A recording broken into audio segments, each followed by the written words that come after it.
Well, a very warm welcome to everyone joining us tonight. This evening's webinar presented to the Engineers for Social Responsibility is called Drone Technology and Its Impacts on Society.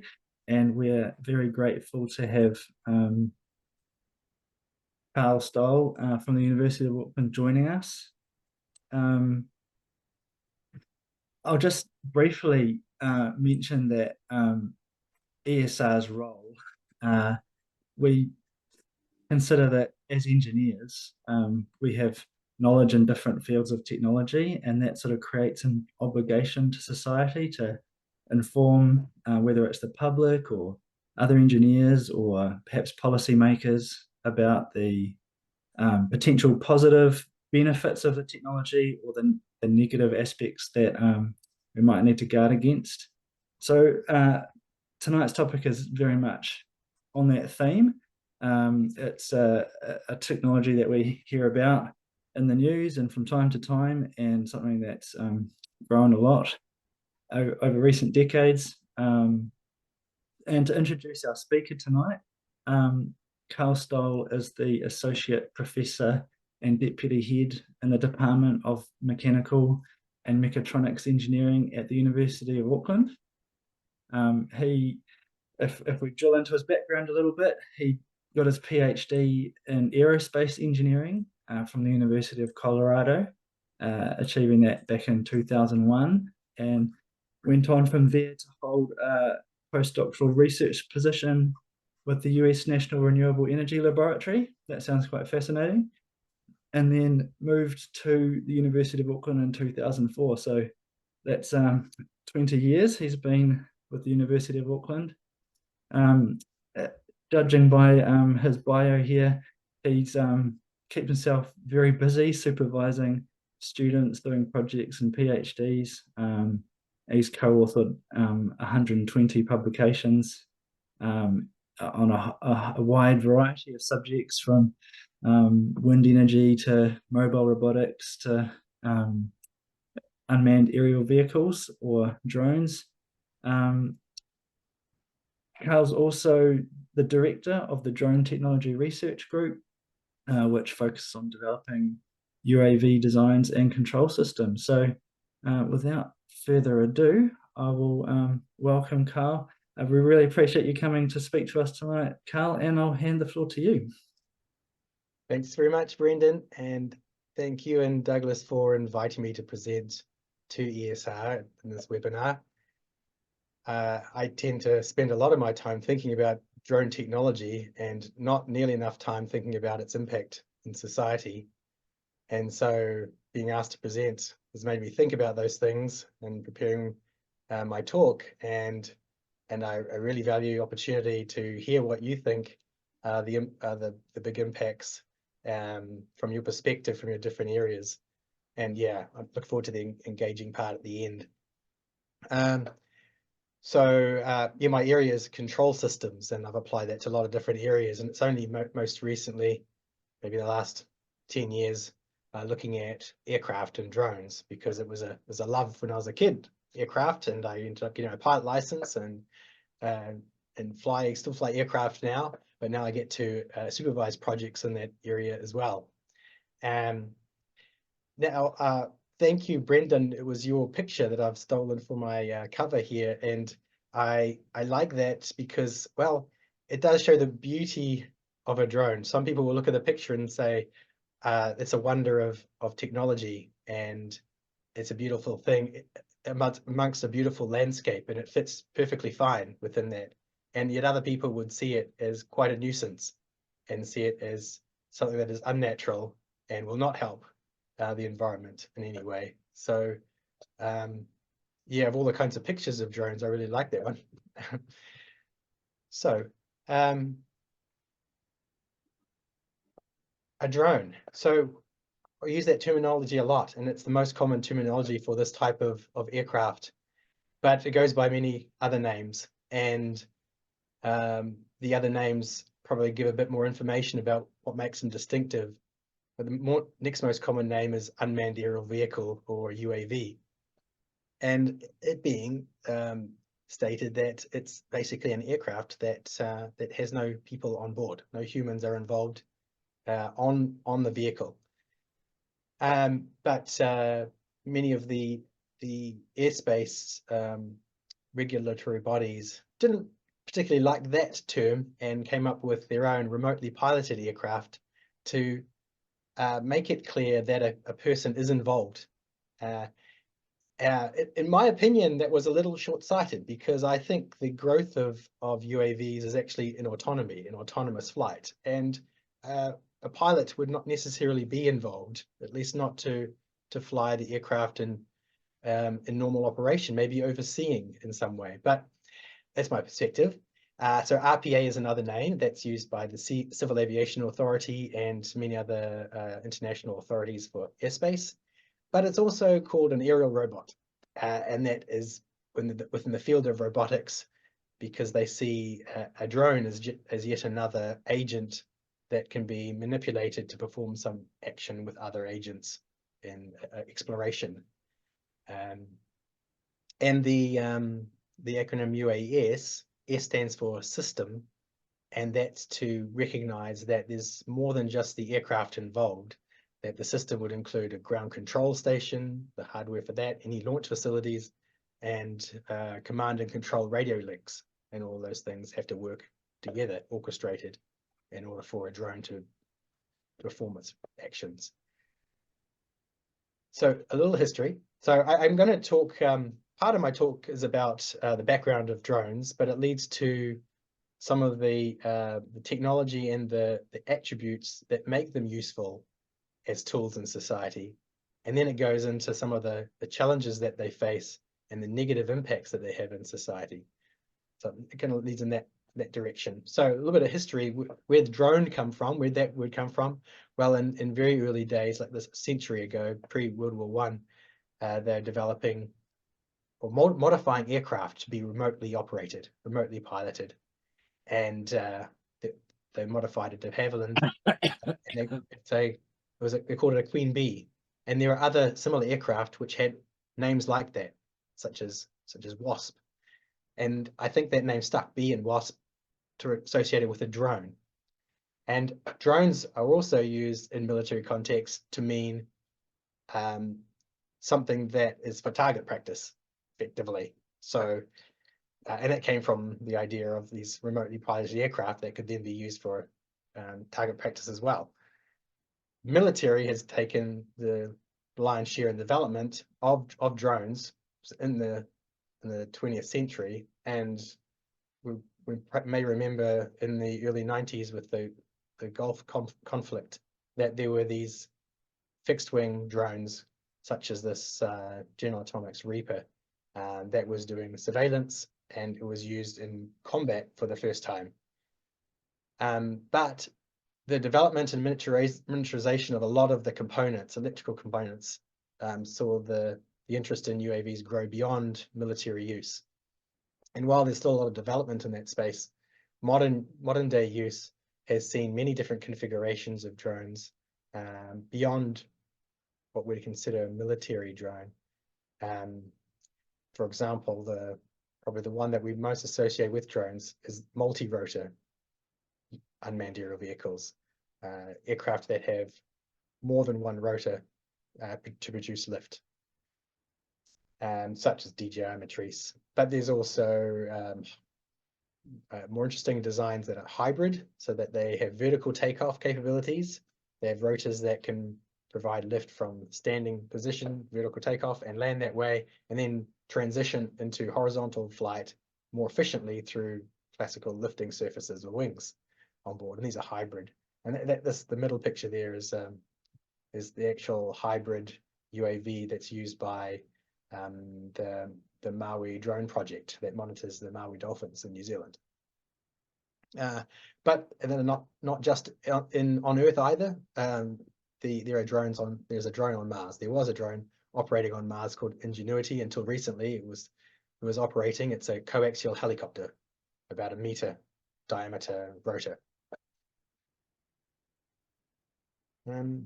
As for a sense of scale, since there's different configurations, fixed wing, multi-wing or multi-rotor. Often scale is determined by weight, and there's classifications that are often used. People talk about nano drones or nano UAVs, which are smaller than 250 grams. That's developed there for a useful application, tends to be in the military space. So we have this shown there as a 200-gram bug used by the UK military, and there are other similar ones used by other military. They are small reconnaissance drones that can fly for about 40 minutes at 5-kilometer distance. The majority of the commercial drones used for commercial applications fall in the MAV, micro air vehicle, and miniature or small vehicle that's 250 grams up to 25 kilograms. Like here, another picture of the DJI product, the Matrice.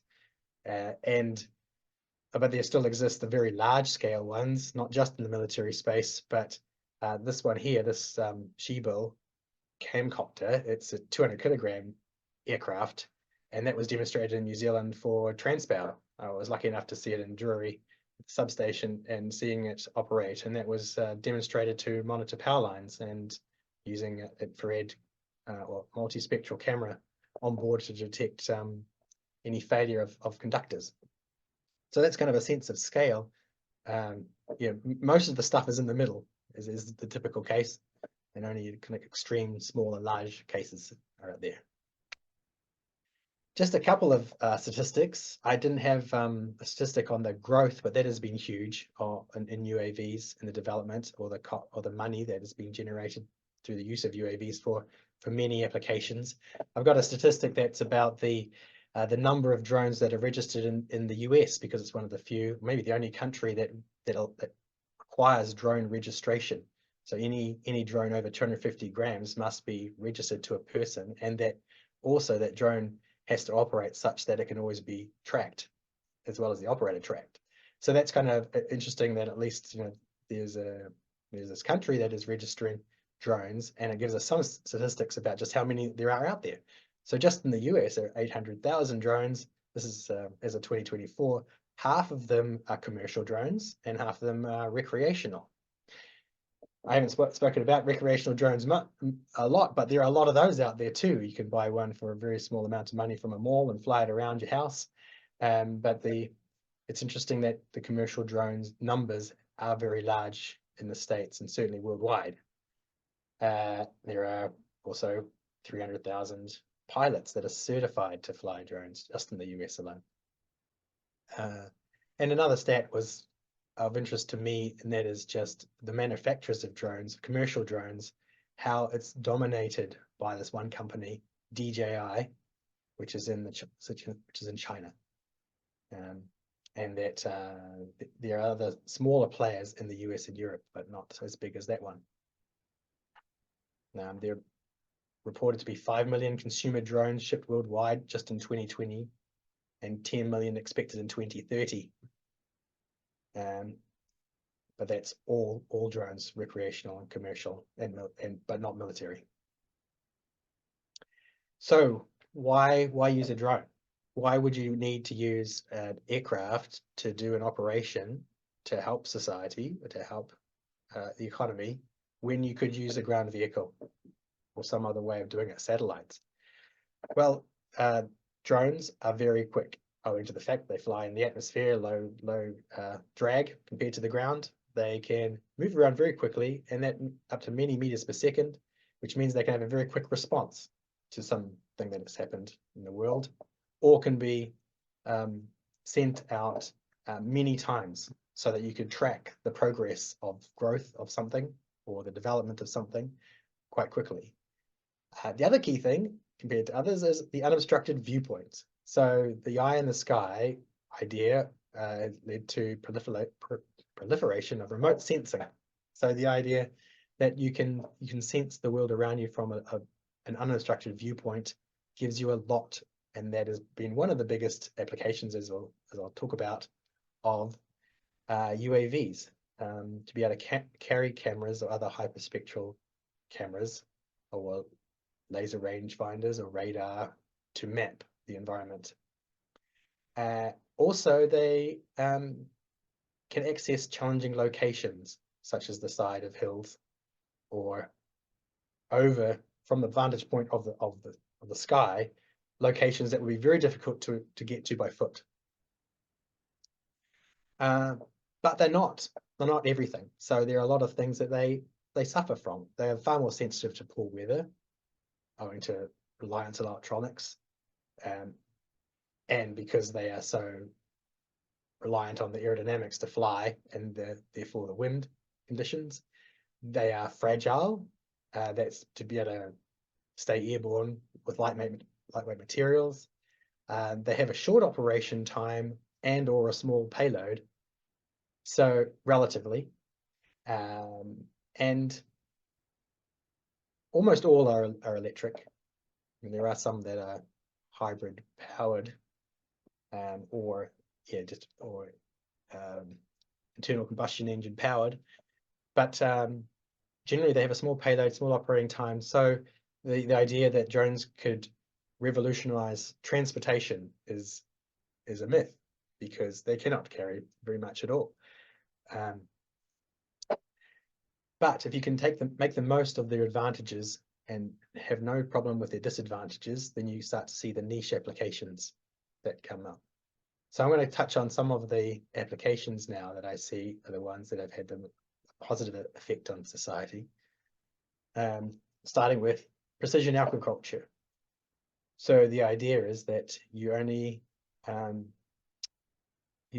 spread the amount of pesticide or fertilizer that is required and no more. So there's a sustainability benefit to them. Also efficiency, because they're fast and can reach overhead locations very quickly. So in Southland, the farmers are already using it for crop spraying. Drones for commercial use are probably the biggest in Japan, and that's for spraying of rice crops. They've got that remotely piloted, not as much automation, but remotely piloted spraying of rice fields. But other than the application of spray, the idea is that you can carry sensors to detect the status of produce in a farm, in agriculture. So the idea, obviously, you could use hyperspectral imagery and in order to map, and then map quickly and frequently. So that's a big impact. Disaster response is another one.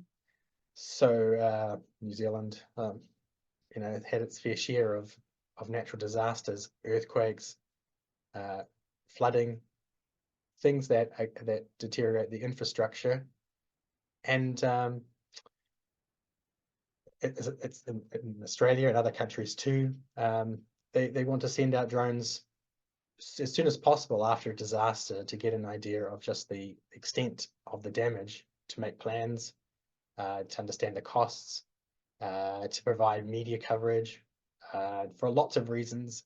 And that remote sensing aspect kicks in what you can do with the drone to achieve that. They used, or been tried to be used for forest fires as well, but generally they're not allowed in most situations around the world, because they get in the way of the larger aircraft that are fighting the fires, even if they're only trying to assess the fire and the extent of the fire. Another area, another application that has great societal potential is the delivery of medical supplies, which has already been done in some remote countries like Ghana, or third world countries, and has been trialed in UK for blood delivery. So the idea that they cannot carry much of a payload isn't a problem if the payload is very, very valuable. So you would do anything to get your payload to a far destination, if it means saving lives. So I think that's a very good form of transportation for a drone. One of the few, I don't think I'd like the idea of pizza delivery and things like that. And maybe a one-off, but not like the zipping through the skies of these drones. But I'll get to the downsides of drones in a moment. But the other area I thought of is, well, I know that is looked at as environmental monitoring and very similar to the disaster response or even just the precision agriculture, it's about using remote sensing to monitor areas, either waterways or forests. And there's definitely examples of overseas in Canada, Australia. Not as much are found in New Zealand for this particular purpose. And now I'll talk about what are some of the emerging technologies that could enhance the use. So that could enhance the current use, positive use of UAVs or drones, or could open up new opportunities. So one of the large ones is machine learning and levels of autonomy. So UAVs include remotely piloted aircraft. So that could be human is in the loop the whole time, flying everything, controlling all the control surfaces like you would with regular aircraft. But then there are various levels of autonomy, just like with autonomous cars. And the more that you don't, the higher the levels of autonomy, the less the human has to intervene, the less training they need to be a qualified pilot. And that enables them to be used by more people and more places. The other thing about it is machine learning. So the idea of if you've got a lot of data that you're getting from the cameras and the other sensors, you need to be able to process that well. And if that is done on board, you'll get real-time perception and decision making so that they can do things like avoid other aircraft, or they can make decisions about what they're going to seek next if they're trying to monitor something on their own without the delay or the challenge of operating that drone from a distance. So I think that we're going to see that a lot more, that technology that will enhance the use. And the other one, which is close to my heart because it's what I do to cover in my research group, the Drone Technology Research Group, is the idea of using new designs inspired by nature that are more agile and dexterous for the purpose of physical interaction. So it's not an area that has currently been explored very much except in lab space. What if the drone was not just a camera in the sky, but it could actually do a physical task in the environment as well? So we're exploring optimizing the airframes that are fully actuated, which just means that they can move in all directions without having to rotate like a typical drone has to do. And that makes them a lot better at if they've got to carry an actuator, an end effector to try to manipulate an object if you don't have the drone having to rotate. And then it's a robust control element to it, because the physical interaction is very challenging. It changes the dynamics of the system completely. The control is not going to work as well. It would probably fail and become unstable. And so we're exploring physical interaction in unstructured environments, such as when the stiffness is quite variable of the things you're interacting with, like trees and branches. And we've looked at particular applications such as taking physical samples from the top of pine trees and plantations in order to assess disease or the genetics for the growth of the best trees in a plantation. And that requires an interaction of a few seconds, more than just a disturbance to the drone, but prolonged interaction. And we were exploring also the effect of the wind on a drone and having controllers that allow the drone to operate in far more turbulent conditions. So this is just a test in our wind tunnel at Auckland University, and we're providing turbulence and developing the controllers so that they can fly in more conditions. So I think physical interaction is going to be an interesting area that drones can't do right now. Whether it's with infrastructure and doing some spot treatment or removal or addition of small things with a small payload, or it's in the natural environment, agriculture or forestry. Now, what are the challenges for using UAVs effectively? One of the big ones that's been grappled with by all of the airspace organizations around the world is airspace congestion. So these drones have to operate amongst other flying aircraft that serve a purpose and often carry people. So they provide a high degree of risk when they interact with these other aircraft. One way is just to segregate the airspace. You have airspace well above or airspace at a low level, only for these autonomous aircraft, UAVs. But at low level, you're still going to have interaction with manned aircraft at airfields, control towers, or at airfields, airports here. And you'll also have to interact with helicopters that are designed to do a useful task, such as pesticide spraying in farms or emergency services that do have to get to the ground level in non-airfield locations. So, okay, that's a challenge. I'll talk about how we address those challenges, but yeah, just that kind of congestion. And one might also see that as a form of visual pollution, which is why I also don't think that drones are well served for delivery, because I don't think a lot of the population, the public, would actually appreciate drones zipping overhead. Even if they have to fly in corridors in the sky, I think having too many of these aircraft in the sky would be a form of pollution for people, and that congests their line of sight. The other areas are also very important: privacy, the idea that that it appears that you're inadvertently being surveyed upon, that someone is spying on you, even when the drone is not trying to spy. One might think that it is, and the public's opinion of these drones causes privacy concerns. Noise. You have to operate drones to appreciate just how noisy and annoying they can be.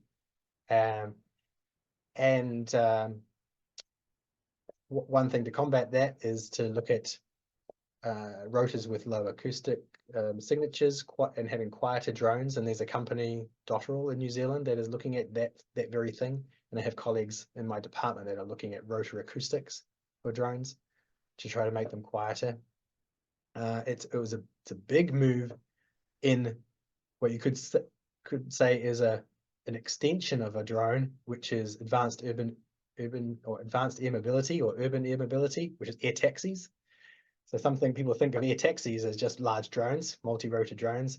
They spend a lot of development in the noise of these, because it is more likely that those will fly in the sky, and because of their weight will carry far more noise.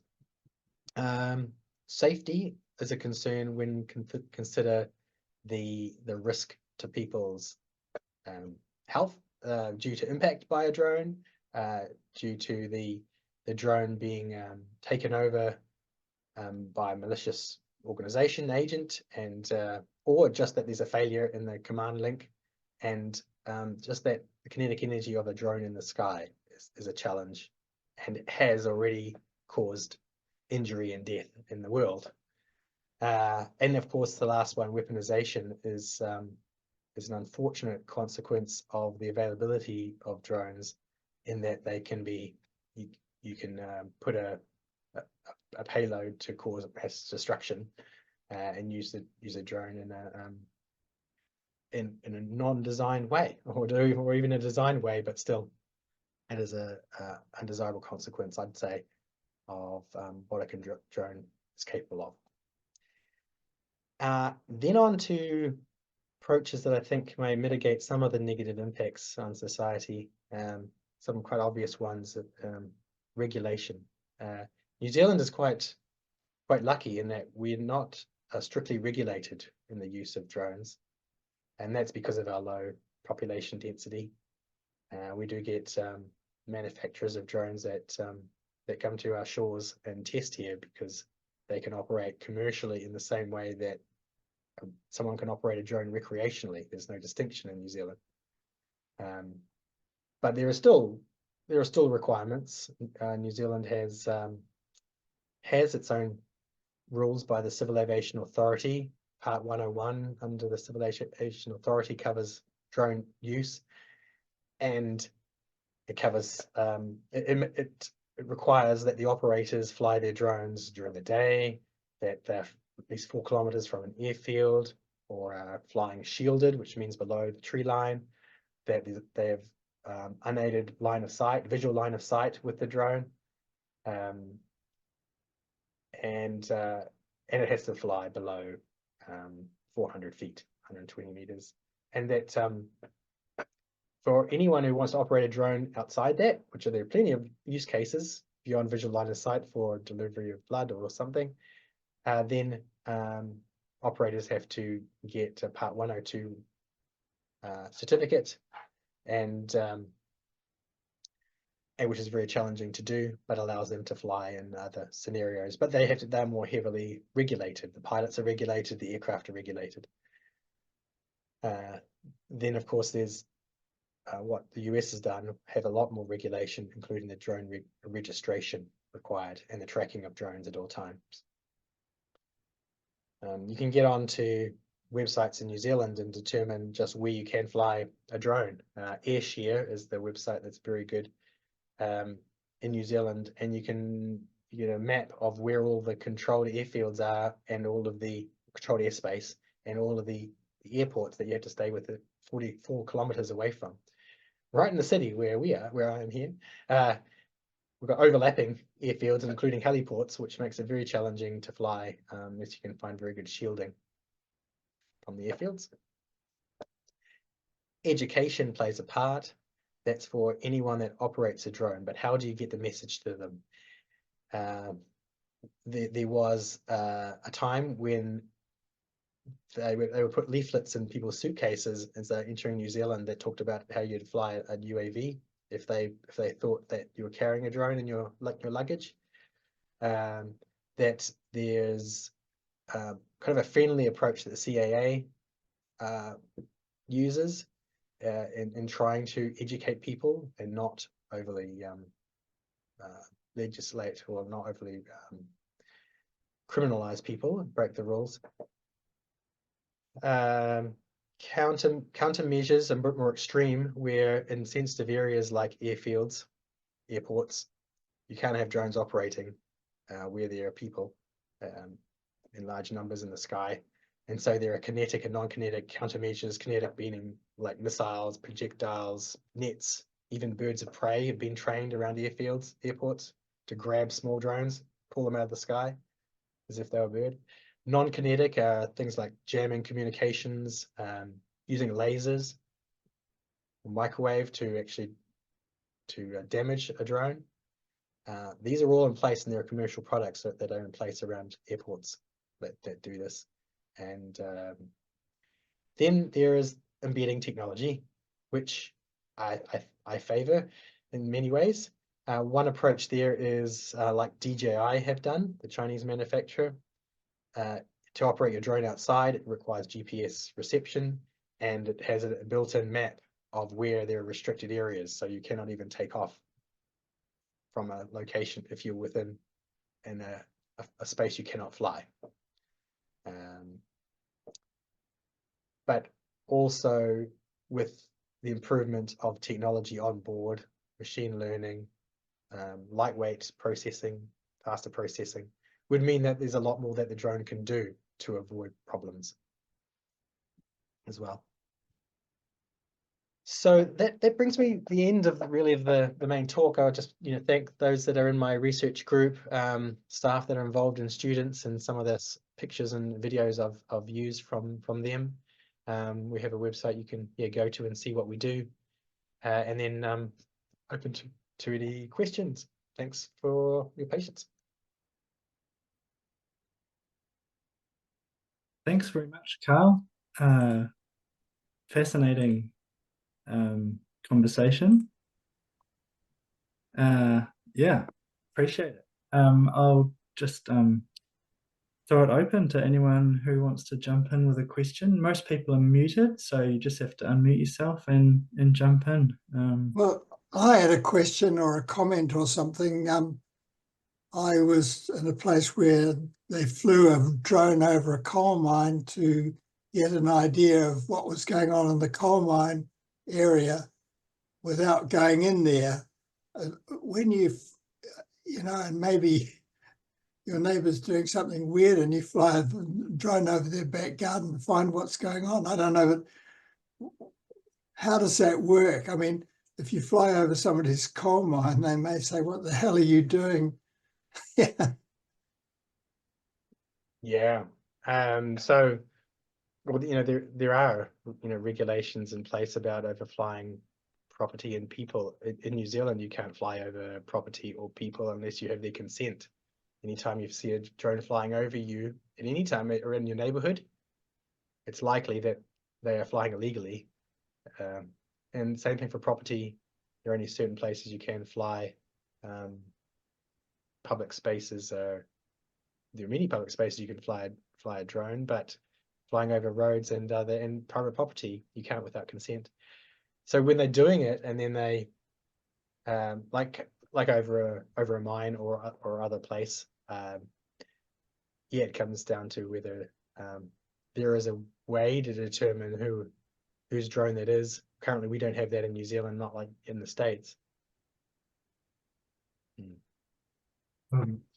How long does the dolphin monitoring camera stay up, and how far can it go?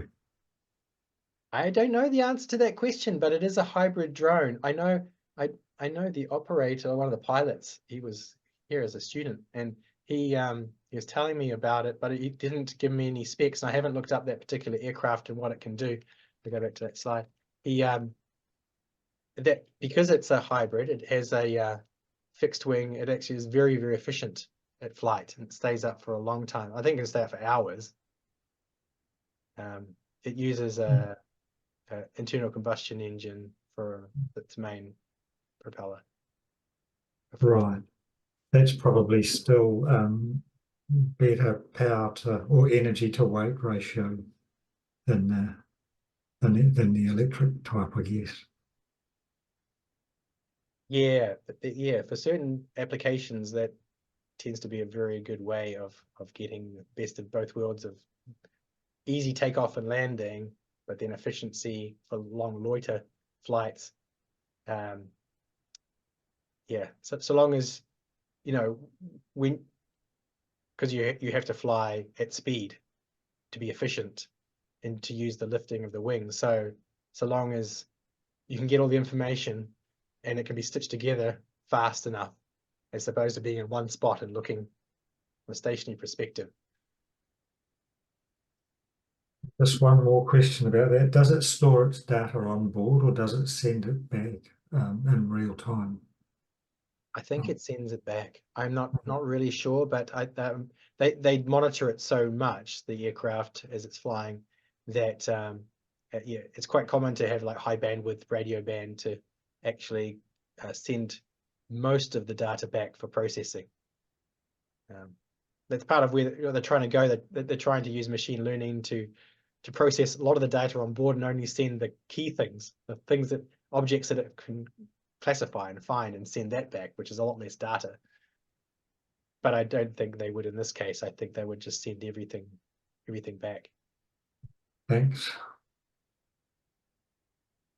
Yeah, I mean, thanks, Karl and Doug here. I'm interested in your comment in regards to from a transport perspective and robo taxis or aerial robo taxis, because there's a lot of effort going around the world to Kitty Hawks and Co trying to develop that sort of things. I mean, I'm also don't think it's the most efficient way of energy, and have some problems with the regulation side of things for it. But I'm just sort of interested in your comment, because there's a huge amount of effort around the world trying to get that to be effective, cost effective, as well as efficient, and including, I know that there is a lot of countries starting in cities starting to develop, you know, UAV heliports that sort of come up where people, you know, and there's going to be centers and hubs where people can supposedly and create the corridors, as you call them, for people to fly in.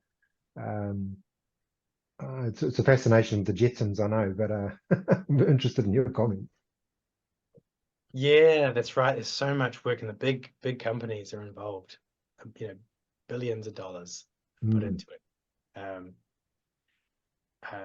I think yeah, it's slightly outside the drone space. They're closer just to aircraft and how they're going to be regulated and things. But because the kind of autonomy technology for drones can transfer over when you've got multiple rotors and electric propulsion, um, there's kind of there is that bit of overlap in the technology.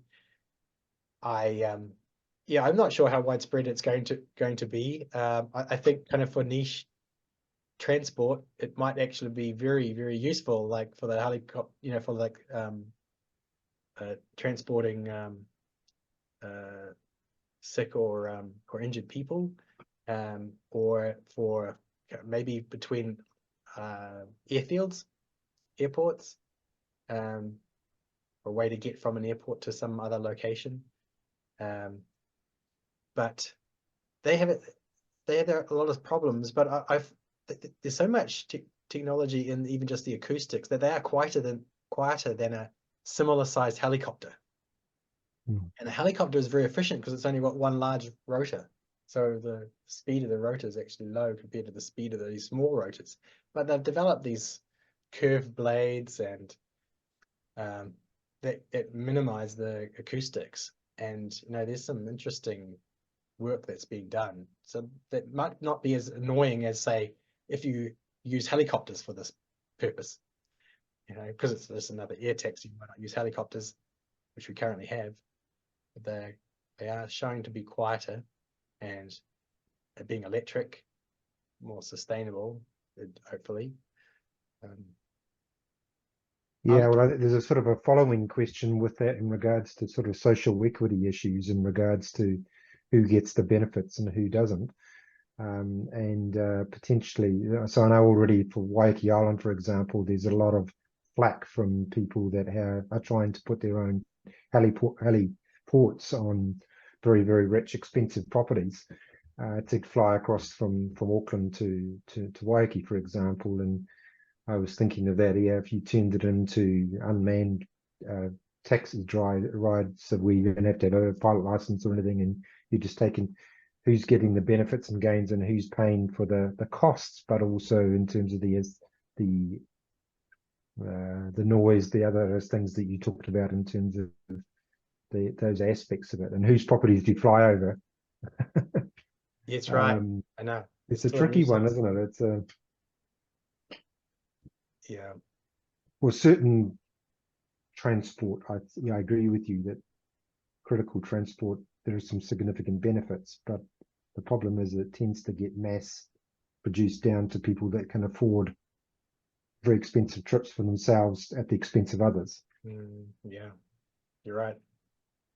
Definitely an equity problem.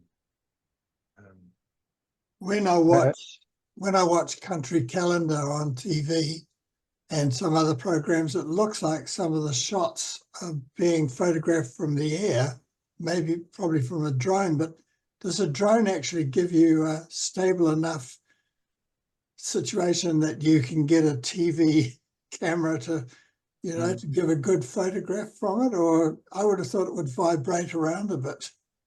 Yeah, actually they are very, very good. They're integrated so well. Like this DJI one here.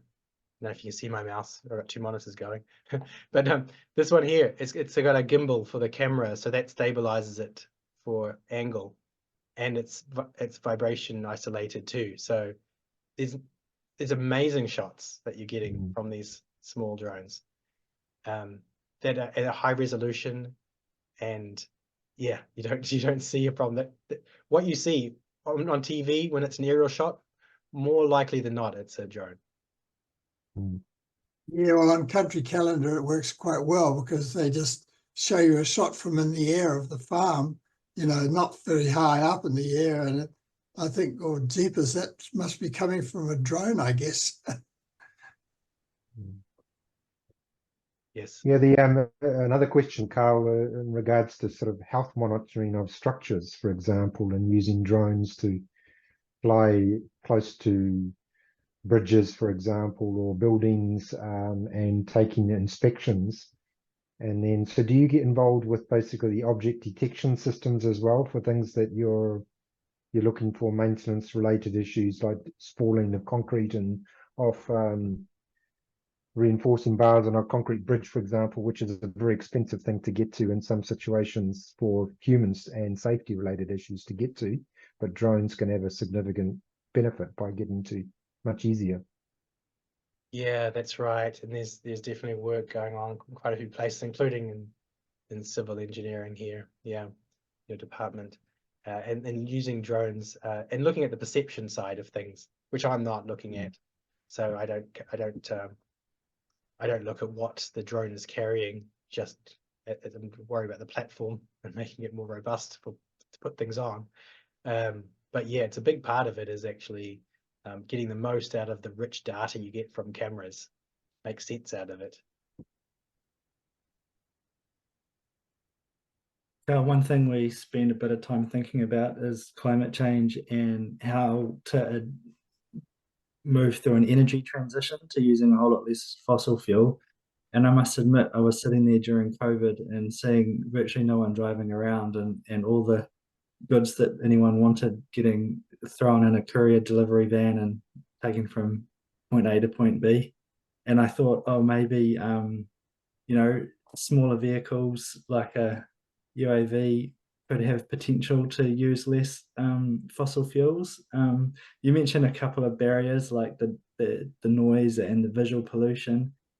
Are there any other barriers that you think is stopping perhaps more commercial use of that sort of technology for deliveries? A big part of it's public perception, and all of the companies that have tried and put money into it, like Amazon and others, have hit roadblocks, and there hasn't been the demand that they thought there would be, and overcoming the regulations which stem from public perception, like about whether it's okay for them to fly over the road because it's not over a house. Will a regulator allow such a thing, knowing that could be a lot of pushback from the public? It's it's still so much more efficient to transport by the ground than it is by air. Just putting in all the energy, and so even though might be green energy, if it was renewable energy supplied electricity, it is still a lot more energy to get something airborne.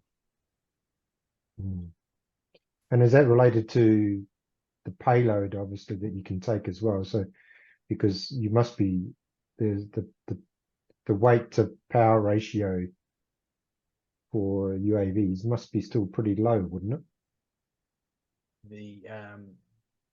Yes, for vertical takeoff, Yeah. UAVs, multi-rotors. Yeah, so the fixed wings are a bit more efficient, but yeah, when all your energy is going into thrust, to go vertical, to overcome the weight, it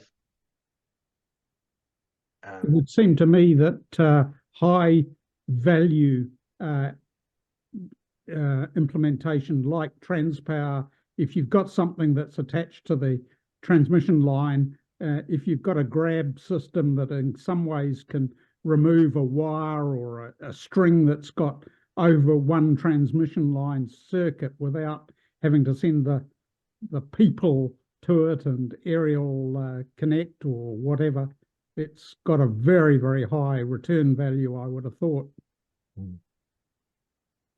Yeah, that's true. I mean, that kind of potential physical interaction, it is one of the, looking at power lines is one of the things we've got on our in our project. I've got an MB project to look at drones outdoors. One of it is like power line connection testing, connector testing, so testing resistance across connections on power lines. But there's probably other things that we could be exploring too that might be of high value. Karl, I found it very interesting you talking on there, and I also was doing lots of control during my working life, and sort of like the idea of the move into certainly some sort of AI system. I was thinking about the sort of reproducible things that you can do loads of within the country. And have you looked at things like crop conditions so that you could monitor the condition of the crop and then decide, the farmer could then decide on what action he needed to take on particular stock on that? Oh, brilliant picture. Yeah, it is this kind of thing, this precision agriculture space where, yeah, I mean, you're detecting things from the air with multispectral cameras, and you can get the status of crops or the disease-ridden crops. So they're doing that now. Fantastic. Do you see AI being an impact for you in the next year or two? Yes, in my space, which is the control space, I can see it being useful in the to help robustness. So it's kind of learning how the drone flies under different conditions without having somebody having to tune for each condition. But Yes. AI is actually learning. So in my Absolutely, space, that would be a brilliant case for it, wouldn't it? Yeah. yeah, the reinforcement learning type of thing, the part of machine learning, or but yeah, I do stay away from perception and all the kind of things that AI is used for now, like to classify things or to do high level navigation. It's not quite my field. It's a bit more coding. Yeah. Yeah. Yeah. Well, trees, I mean, the obvious thing, as you said, you could go up to the top of trees and take samples, but you could perhaps monitor the growth of a forest or particular areas. You could monitor it on a regular basis. The cost of running these, I guess, is fairly low per hour. So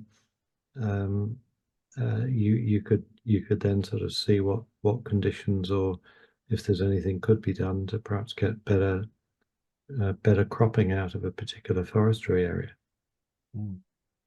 Yeah, I Yeah, actually saw a recent article, I think, on Kauri dieback, and that they were using UAVs to try to see how it was spreading. So they were doing longitudinal study, or that's what they were planning to do with UAVs to see whether how it was spreading through a forest, for example, in Kauri dieback, and also potentially looking for pests as well. So infrared cameras to detect pests. Brilliant news. Yeah. Target basically pest control. Yeah. Yeah, drones are pretty good at flying in plantations or forest.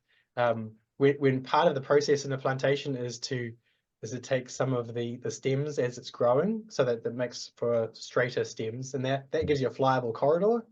You don't have all the branching. Yes. Even if there's undergrowth or canopy, there's this nice corridor to fly through. And yeah, we've looked at exploiting that. It's a little bit more challenging in a natural forest like Kauri forest, etc. But Karl, yep. I don't know whether you can hear me or not. Okay. Yep. I've unmuted myself. Can you hear me all right? Yes, I can.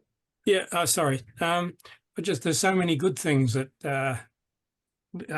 you can do with these devices, but there's so many bad things too. And somebody mentioned high value items. One, for example, is drugs. And I can see drug lords transporting these things around the country and across borders. And so I think there's a lot of regulation coming to make sure that what they're used for is genuinely good stuff, and what they're not used for is the bad stuff. And so wars across borders, drugs across borders, there's got to be some way of knowing where they are and what they're being used for. Yeah, that's a good use of AI that I've heard of, and that it's very good from ground-based cameras to actually detect drones flying. when they use that in the commercial, you know, shooting down the drones around airports. But they use AI to classify a drone from anything else, from a bird or anything. So at least to be able to spot these things in the sky, being so small and could get through, you know, the normal boundaries that, you know, what the surveillance of boundaries. Yeah, I can see a lot of surveillance on especially on country borders. Yeah. Mm. Thanks. So yeah, it won't stop people trying to use it for that purpose, because yes, you're right, it's high value, fast. But at least the technology could detect that they're there, and that's a starting point to track them. But Yeah. Okay. Yeah, What on that about subject. cyber security, Carl, in regards to taking over a drone and using it for purposes that was not intended for? yeah, that's right. There's especially with certain drones. I mean, you can build a drone from regular materials, and it's not. There's no encryption in the transmission or anything, and they can be taken over so easily. But commercial drones like DJI products and others have encryption and are far harder to crack. Yeah. I'll just back on the military use that we were talking about a moment ago. ESR in the past has, you know, had quite an interest in various military technologies, particularly nuclear weapons and landmines and that kind of thing, where there's, you know, huge impacts for civilian populations, either at the time of use or left behind. I guess drones is seems like it's you know, no more risky to a civilian population than other conventional weapons, but it does make me, I guess, with the Ukraine and Gaza and Israel recently, seems to be a big growth in like the smaller, lower cost versions being used in warfare, which I suspect you know, kind of leads to an arm race with these defense technologies that you've talked about. Yeah, is it? Could you talk a little bit more about the status of those defense technologies? Is it really just kind of targeting and then shoot it down, or could you explain a little bit more how some of those microwave and other defense systems worked?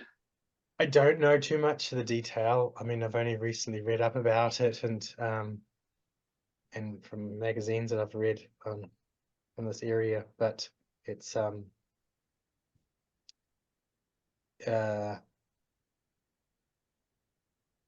yeah, I probably couldn't say much more than I already have on that. I don't, not sure.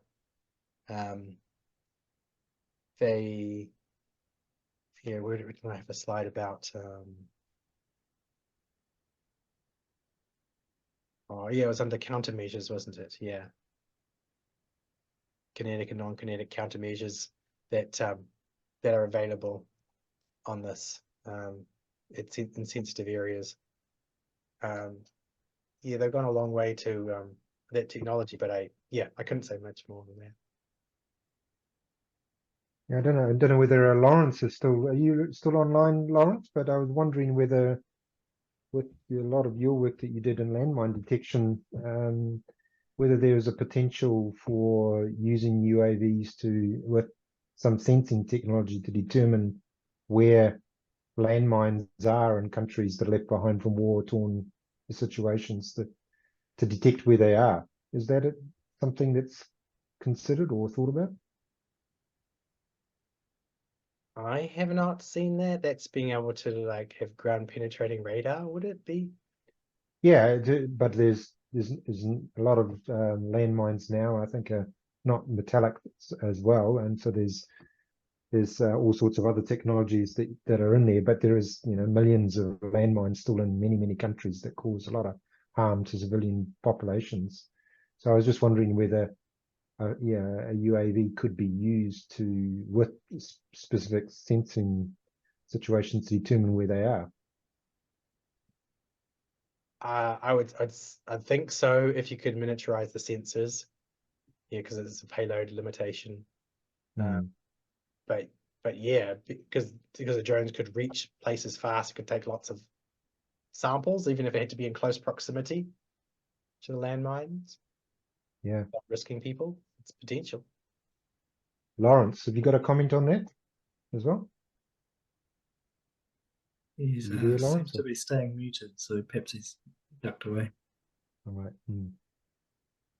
Well, there might be some more questions and discussion to carry on with, but in terms of, for the purpose of recording, it'd be, I think, good to wrap it up there. Karl, really very high quality presentation, and really appreciate the thinking, the way you've introduced the technology to us and then outlined, a lot of the issues, both positive and challenges that it faces. And yeah, that's given us a really great intro to the topic, and we really appreciate your expertise and time in speaking to us.